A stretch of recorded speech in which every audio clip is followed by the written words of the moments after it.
एक सेठ बड़ा धनवान था। उसे अपने ऐश्वर्य, धन संपत्ति का बड़ा अभिमान था। अपने को बड़ा दानी, धर्मात्मा सिद्ध करने के लिए घर पर नित्य एक साधु को भोजन कराता था। एक दिन एक ज्ञानी महात्मा आए उसके यहाँ भोजन करने को। सेठ जी ने उनकी सेवा पूजा करने का तो ध्यान नहीं रखा और उनसे अपने अभिमान की बातें करने लगा। देखो महाराज, वहाँ से लेकर इधर तक अपनी बड़ी कोठी है, पीछे भी इतना ही बड़ा बागीचा है, पास ही 2 बड़ी मिलें हैं, अमुक अमुक शहर में भी मिलें हैं, इतनी धर्मशालाएं, कुएं बनाए हुए हैं, 2 लड़के विलायत पढ़ने जा रहे हैं।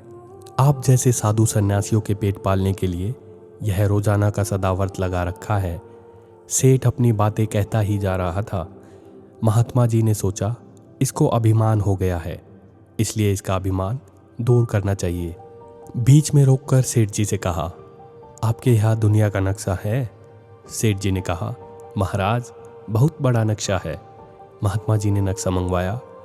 उसमें सेठ जी से पूछा, इस दुनिया के नक्शे में भारत कहाँ है? सेठ जी ने बताया। अच्छा, इसमें बम्बई कहाँ है? सेठ ने हाथ रखकर बताया। महात्मा जी ने फिर पूछा, अच्छा, इसमें तुम्हारी कोठी, बगीचे, मिलें बताओ कहाँ है?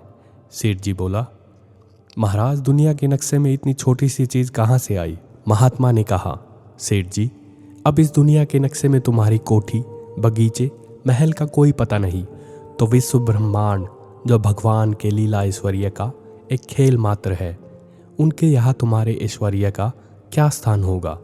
सेठ समझ गया और उसका अभिमान नष्ट हुआ। वह साधु के चरणों में गिरकर क्षमा याचना करने लगा।